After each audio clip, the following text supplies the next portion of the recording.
Irmãos, a paz do Senhor, desejo que tudo lhes vá bem.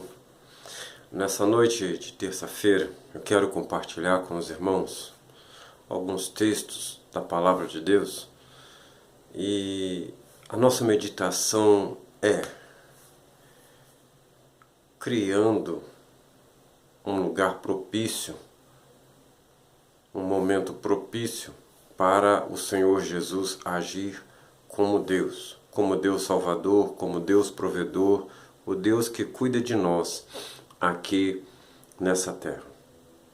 E eu quero ler alguns textos. Eu vou começar por Mateus 13, versículos 54 a 58, que diz assim: Chegando à sua cidade, começou a ensinar o povo na sinagoga.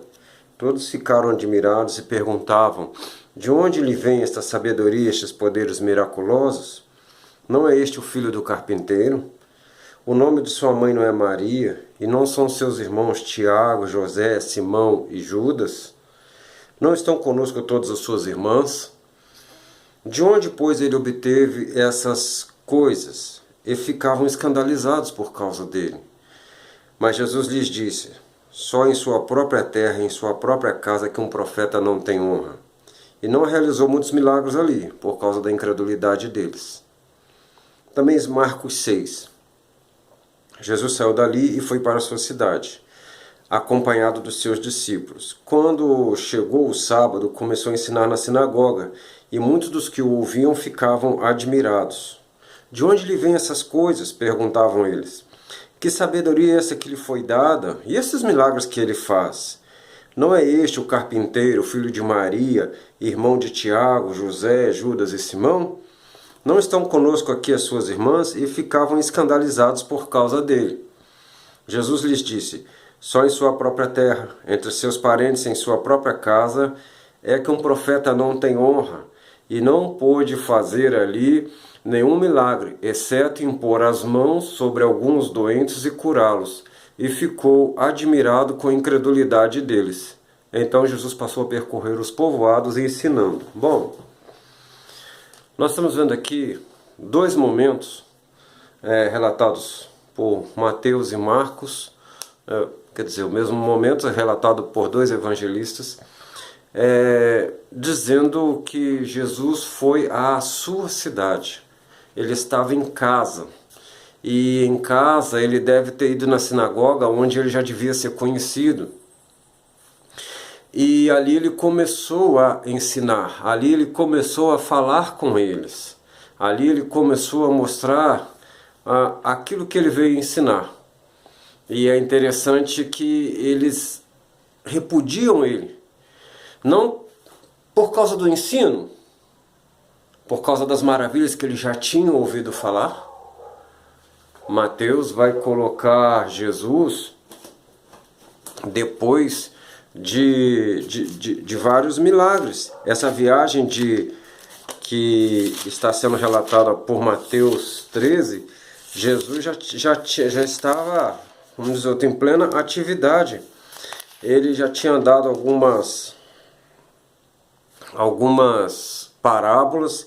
Ele curou o homem da mão ressequida. Ele já tinha curado 2 cegos e um mudo, e vários ensinos.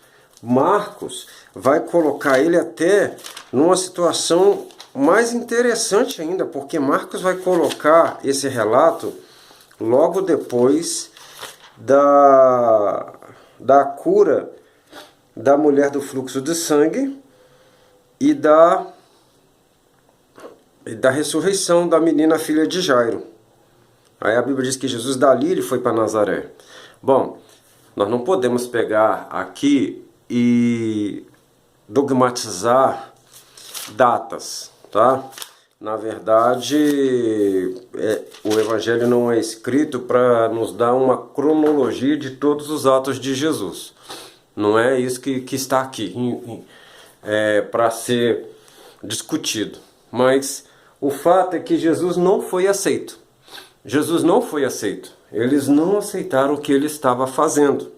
Eles não aceitaram os ensinamentos de Jesus. E os milagres que nós ouvimos ele fazer, mas não pode, ele é como nós, ele é igualzinho nós. Sim, ele é homem, ele se fez carne e habitou entre nós. Mas é interessante que o ensinamento dele não foi aceito simplesmente porque ele era daquele lugar, porque ele era um nacional igual eles. E por que não dizer, se ele estava debaixo do jugo de Roma, então todos iam dizer, você é escravo igual nós mesmo, e quer ensinar a nós, e quer fazer muitos milagres. Da onde vêm esses poderes? Como pode isso? É dizer que por causa dele ser um conterrâneo deles, eles não aceitaram o que Jesus estava fazendo. Eles não aceitaram o ministério de Jesus. E é interessante que Jesus já tinha feito tantos milagres, Jesus já tinha ajudado tantas pessoas e ainda ia fazer muito mais. Ali ele não fez grandes coisas. A Bíblia diz que ele curou alguns enfermos e se retirou dali. Mas essa não foi a única visita que trouxe essa tristeza, por assim dizer, a Jesus na sua terra, digamos, de crescimento. Jesus não é nascido na Galileia, Jesus não é nascido em Nazaré. A gente sabe que Jesus é nascido lá em Belém de Judá. Jesus, ele fugiu, né? Os pais dele fugiram com ele ainda menininho para o Egito por causa da perseguição de Herodes. E depois, quando Herodes morre, Deus manda lá um anjo avisar José que já podia voltar com o menino. Ele volta e eles param. Ele, por medo do filho de Herodes ainda no trono, ele vai para o outro extremo, ele vai para Nazaré, uma cidade, digamos assim, que não tem nada a ver com a promessa do filho de Davi, por assim dizer. Então Jesus é criado de uma forma anônima com relação a quem ele era. E ele volta então agora, ele não esquece dessa cidade. O seu ministério podia estar lá em Belém, lá em Jerusalém, o seu ministério podia estar mais dentro das terras de Judá, mas ele não esquece do lugar onde ele cresceu. E ele volta. E é interessante que Lucas também vai narrar, no capítulo 4, Lucas coloca logo depois da tentação de Jesus. E ele vai narrar que uma outra visita de Jesus, e ele coloca assim: então, pelo poder do Espírito, voltou Jesus para a Galiléia, e a sua fama correu por todas as regiões circunvizinhas. Isso está em Lucas 4, 14 em diante. Ele ensinava nas suas sinagogas e por todos era louvado. Chegando a Nazaré, onde fora criado, entrou num dia de sábado na sinagoga, segundo o seu costume, e levantou-se para ler. Foi-lhe dado o livro do profeta Isaías. Ao abrir o livro, achou o lugar onde estava escrito: o Espírito do Senhor é sobre mim, pelo que me ungiu para evangelizar os pobres, enviou-me para pregoar liberdade aos cativos, dar vista aos cegos, pôr em liberdade os oprimidos e anunciar o ano aceitável do Senhor. Fechando o livro, devolveu ao assistente e assentou-se. Os olhos de todos na sinagoga estavam fitos nele. Então começou a dizer-lhes: hoje se cumpriu essa escritura em vossos ouvidos. Todos lhe davam testemunho, se maravilhavam das palavras de graça que saíam de sua boca e diziam: não é este o filho de José? Ele lhes disse: sem dúvida me direis este provérbio: médico, cura-te a ti mesmo. Faze também aqui na tua terra o que ouvimos que ter sido feito em Cafarnaum. Continuou ele: em verdade vos digo que nenhum profeta é bem recebido na sua própria terra. Em verdade vos digo que muitas viúvas existiam em Israel nos dias de Elias, quando o céu se cerrou por 3 anos e 6 meses, de sorte que em toda a terra houve grande fome. Mas a nenhuma delas foi enviado Elias, senão a uma viúva de Sarepta de Sidom. E muitos leprosos havia em Israel no tempo do profeta Eliseu, e nenhum deles foi purificado senão Naamã, o sírio. Todos na sinagoga, ouvindo essas coisas, se encheram de ira. E levantando-se, expulsaram-no da cidade e o levaram até o cume do monte em que a cidade deles estava edificada, para de lá o precipitarem. Ele, porém, passando pelo meio deles, retirou-se. E desceu a Cafarnaum, cidade da Galiléia, e os ensinava no sábado. Admiravam-se da sua doutrina, porque sua palavra era com autoridade. É interessante que no versículo 22 de Lucas 4, está escrito que todos lhe davam testemunho e se maravilhavam das palavras de graça que saíam da sua boca e diziam: não é este o filho de José? É interessante que ele estava dizendo: olha, essa palavra que vocês tanto anelam que ela se cumpra, ela está aqui hoje. E o texto diz que isso foi entendido como palavra de graça. Mas a palavra de graça na boca de Jesus parece que produzia repulsa.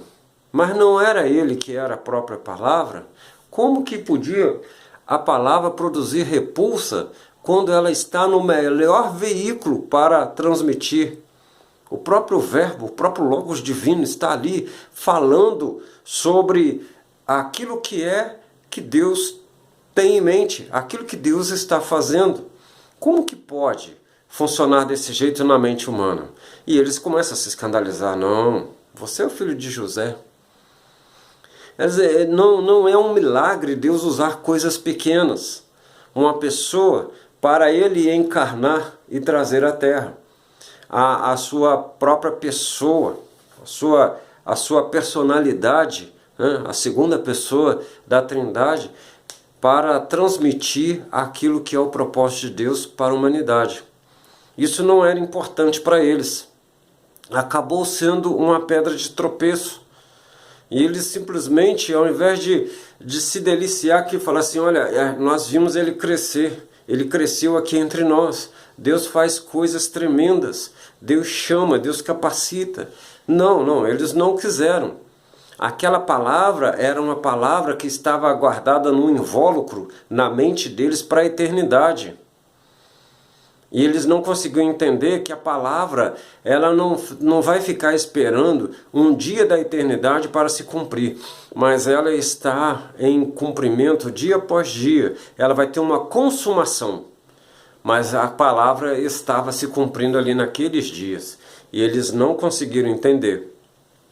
Mas então é bom nós entendermos que Jesus também argumentou com eles coisas grandes, usou a mente deles, atentou para a escritura e a mente deles. Deixa eu falar uma coisa para você. Quando você não quer crer, não adianta apelar para a sua mente, porque a história bíblica ela tem sentido para quem creja, para quem já crê. Não é uma história que vai mexer com a minha mente, porque é o Espírito Santo que vai fazer esse trabalho. Se eu já não estou disposto a crer, se eu já estou disposto a desafiar a palavra de Deus, ela vai ficar quieta. Olha o que Jesus argumenta com eles. Fala: olha, gente, já tinha aqui muitas viúvas nos dias de Elias, mas foi para uma estrangeira que Deus envia Elias, e ali Deus faz um milagre a favor dela e dele, porque relação à providência alimentar. Tá? Ele vai falar: olha, havia muitos leprosos em Israel, mas Deus cura por meio de Eliseu o sírio, que é um general que inclusive atacava o próprio país de Israel, o próprio Estado de Israel. Então você observa aí que Deus não tem esse compromisso nacionalista, não tem esse compromisso de bairro, mas é interessante nós não fecharmos as portas, que a gente não sabe onde ele vai bater para poder fazer as suas revelações. E se nós somos um povo que aguarda uma promessa, aquele povo também era. Se nós somos um povo que fala que somos o povo de Deus, aquele povo também era. E se nós, presta bem atenção nisso, eles não receberam a revelação que eles tinham nos seus dias. Em sua vasta maioria, algumas pessoas receberam. Algumas pessoas receberam a revelação até sem pregação. Nos seus dias, no tempo da lei, antes de Jesus morrer na cruz, antes do Espírito Santo ser dado, antes da igreja ser inaugurada, teve gente que recebeu, irmãos. Teve gente que recebeu. A palavra entrou nele. A palavra produziu nele fé. A palavra deixou o Espírito, produziu fé, que essa fé que deixou o Espírito Santo trabalhar. Mas muita gente não recebeu. E parece que aqueles que Deus mais falou com eles são os que não receberam. Deixa eu te falar uma coisa nessa noite, irmão. Isso acontece hoje. Isso acontece hoje. Porque a palavra de Deus é a palavra de Deus em todo o tempo. Ainda que nós estejamos numa dispensação diferente, se é que nós podemos dizer assim, que nós estamos na dispensação da graça e naquele tempo era a dispensação da lei, é Deus falando, é Deus se revelando. E só Deus salva. Ou vamos dizer que antes da morte de Jesus Cristo e da sua ressurreição, Deus não salvava. Salvava. E salvava como? Pela loucura da pregação. Era a pregação. Porque se eu não cria que naquele tempo eu fizesse uma cerimônia de purificação, eu seria purificado, hoje eu também posso não crer que Jesus morreu pelos meus pecados. O padrão de descrença é o mesmo. Dá no mesmo. Porque era loucura eu acreditar que o sangue de um animalzinho ia me trazer perdão. Como é que eu ia acreditar então hoje que uma pessoa morreu há 2000 anos atrás e o culpado era eu? Eu nem lá estava, eu nem tinha nascido, não estava nem no projeto ainda. Eu preciso ceder a esse Cristo. Paulo vai escrever dizendo que é preciso levar todo pensamento cativo ao trono da graça. João 6,29 vai dizer que a obra de Deus é que crê naquele que ele enviou. E é interessante que eles não creram. Irmãos, quando eu bloqueio qualquer revelação do Senhor, qualquer coisa que o Senhor quer fazer hoje na minha vida, eu bloqueio a revelação toda. Eu paro com tudo. Se eu não quero o que o Senhor está fazendo hoje, o que Ele está me falando hoje, eu estou impedindo, porque eu estou limitando Deus ser Deus na minha situação. Então, se eu creio numa promessa e acho, não, pelo andar da carruagem, Deus não vai fazer. Não, Deus não vai fazer. E como que vai ser isso então? Para pensar, irmãos.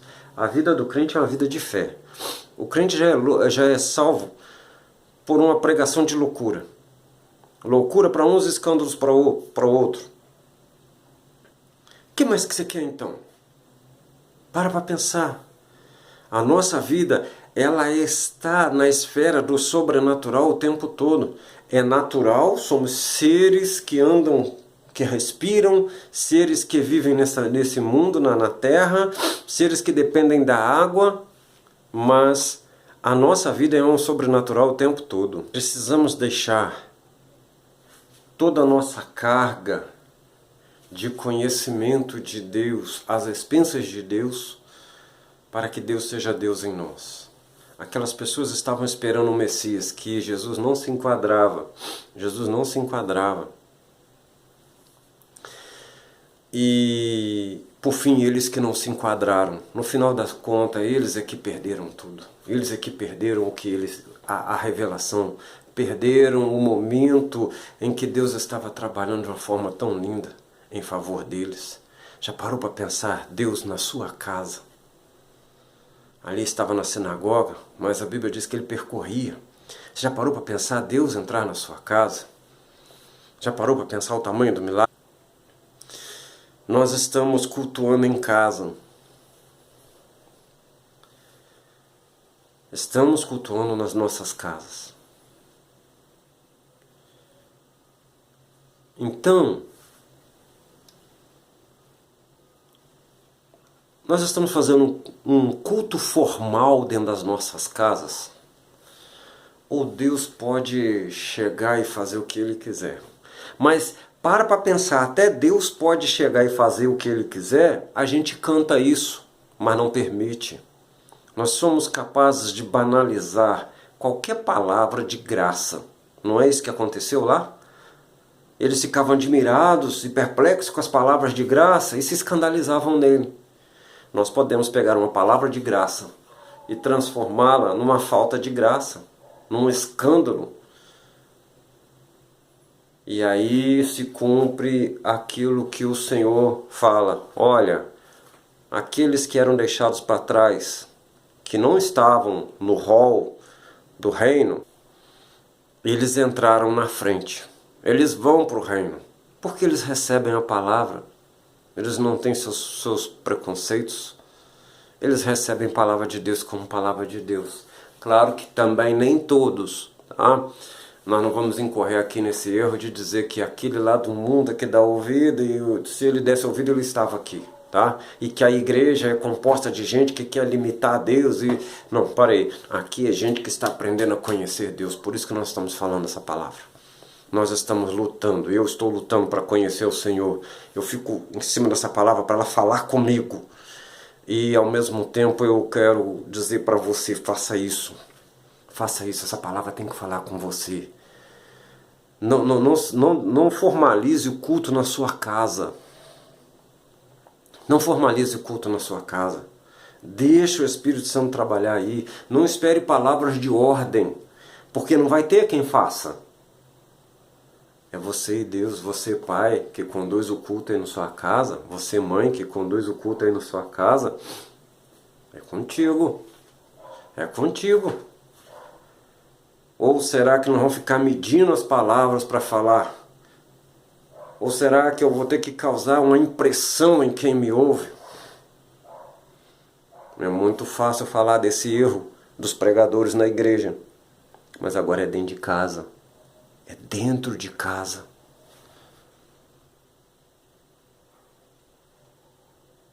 Aproveite. Aproveite o problema que está havendo no mundo todo para você saber que o formalismo acontece porque a gente quer dentro de casa. Nós já levamos o formalismo dentro de nós, sentamos nos bancos da igreja e formalizamos aquilo que queremos ouvir. Mas agora está dentro de casa. Em nome de Jesus, me entenda. Em nome de Jesus, me entenda. É um desespero. Jesus estava na cidade em que fora criado. Ele se lembrou deles. Ele voltou lá. E eles não o receberam. Você hoje pode estar olhando para tudo errado ao seu redor. Não vai dar certo. Não vai ter salário mês que vem. Não vai ter produção.